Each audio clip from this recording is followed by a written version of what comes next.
Terrific to know nothing of the sort, we lie to ourselves and to all of our cohorts. We proclaim ourselves victors while in the bloody rivers we bathe polluted and dirty we cannot salmon or save, our meat becomes useless and burned instead of nutrition that is true fame to be earned earnestly for selfishness we live, breed and die and a sweet tissue clean, is never provided to any misty-eyed blacks who are noble and indigenous peoples of wonder get slaughtered and abused, by throats incapable of trust. Knives are sharpened on stones, solid surfaces have always been used. To make others rich and powerful, rain comes down only on last resorts as idiot whites think they have found loopholes in laws, whilst they created them all and nowhere for what seemed like billions of years was anything included for the black woman or man, and now they are hurting, and it will not go away. Reassuring people with lies only leads to a carnival of tricksters where people are taken by their lack of competition. If you want to live with peace in this hard world, you have got to know that nothing was done for everyone's good. It all has to come down, but no, not through violence. Do not believe what the Declaration of Independence has said. Are we really to think America so great because it has fought to be? Can we not see that our violence has only led to misery? What are we to do when nuclear power completely spills? Or oil is taken through theft and war, then dumped all over innocent life? Shall we ignore it all, or only complain of a lack of prosecution? Shall we be concerned with the bottom line, our taxes being increased? Indigo dreams and vanilla-scented beans cannot make up for the carnage in our bodies and stitched-up seams. Our plastic surgery is as it sounds, plastic. We have work done on our faces, our butts, but not our minds. How are we balanced, in this way? Why are we afraid to think that growing old is not real?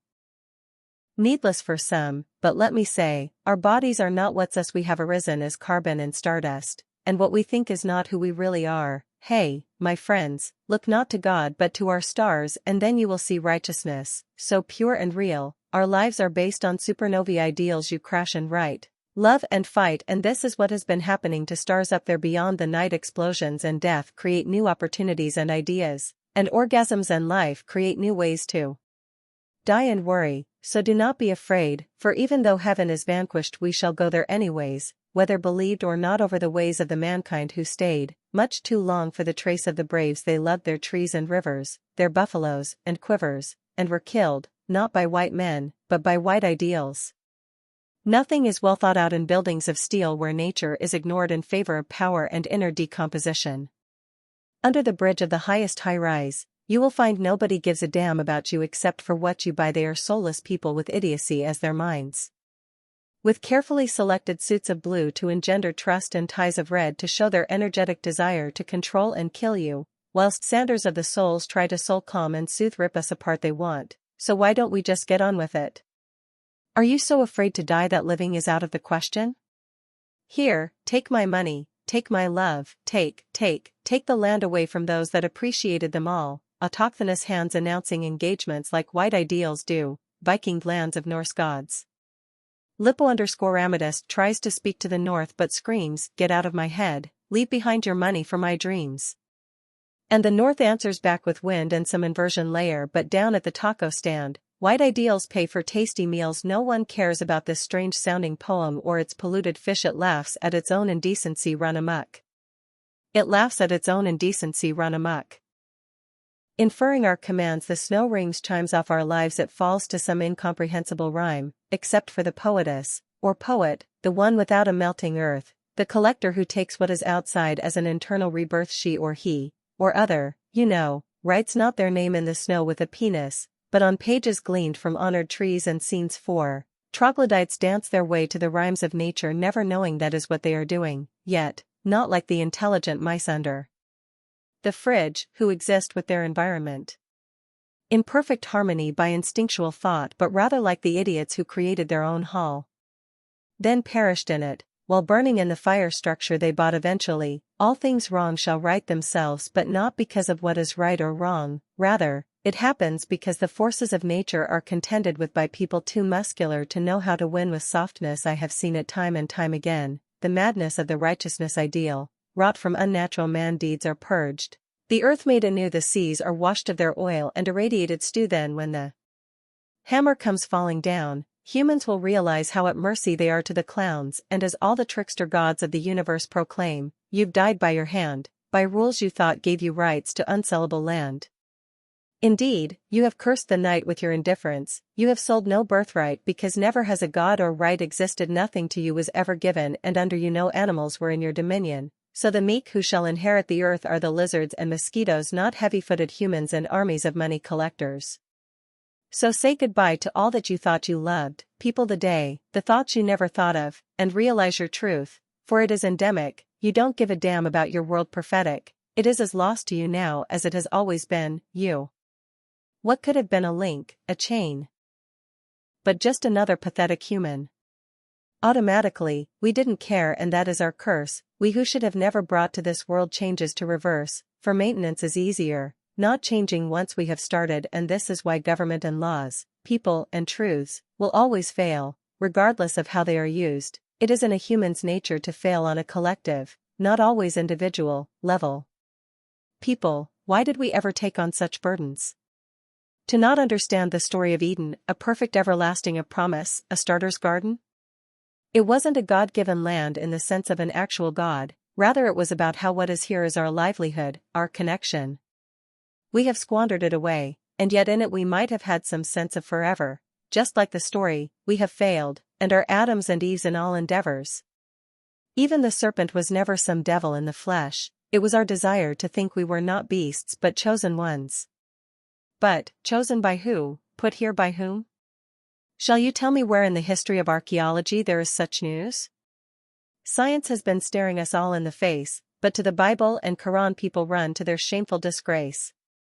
Always, it's not that the Bible is wrong, nor the Quran wicked, it's just that their enlightened tales were never fully understood, for the Garden of Eden was rejected, not by a lie, but by a truth. The serpent said we would become gods and our eyes would open if we ate of the fruit, and the story says this is exactly what happened, our eyes opened and we thought we were gods when we made them up. Realize, we have thus never known God as the sun on our faces, or the views from a hard-earned climb up a mountain's peak, no. What has been staring us in the face, we have rejected to try and put a face on something intangible but not naturally artistic. We have pointed to the sky ignoring the stars, our creators, thinking without any irony that we have visions of God's face in our mashed potatoes.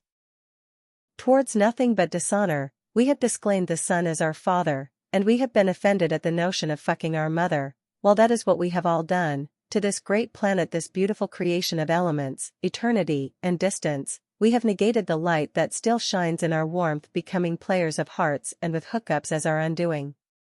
Oh. Venereal diseases that should have never spread at all, have come to claim us because we were reckless and right to fall. Crabs crawling through hairs show us who we are. AIDS-infected needles reveal our addictions to pain. Herpes lips, can you just not wait for a trashed-out supermodel with sores to kiss? Then, the trumpets can blow and the ices break from the poles, but we will still care what haircut some idiot pop singer gets, or how to make more money in stocks and how to save most of it. We will droll and drool all the way to our graves, tongues hanging limp and infected, boring and sad, mostly felling trees for nothing, not art or reverence, and when our depleted landscapes cry out, we shall not hear them.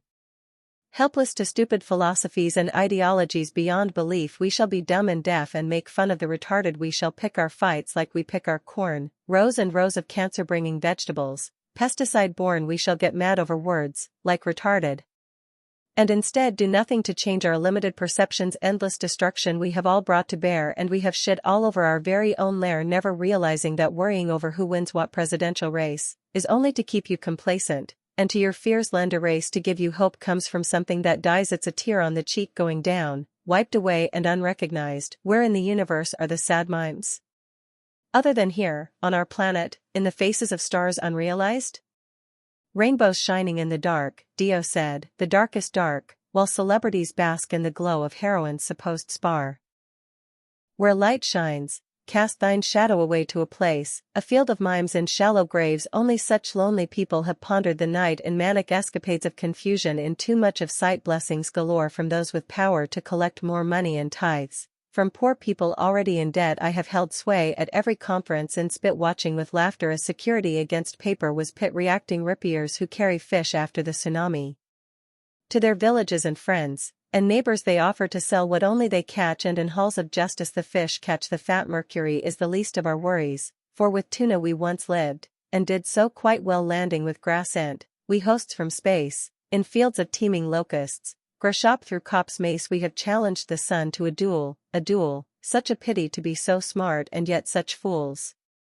We have already lost this planet and our lives, to drivel of the sort, ungrammatical policies despised deferiations of conferiations after cake so spelt in front of the 10 witnesses where wine was intricately felt and so the ending of our lives has come sacral rites that have genuinely moved absolutely none to the great beyond of nothing but tears where couples walked to singlehood because of their fears indeed. Where have all the places gone that we once knew?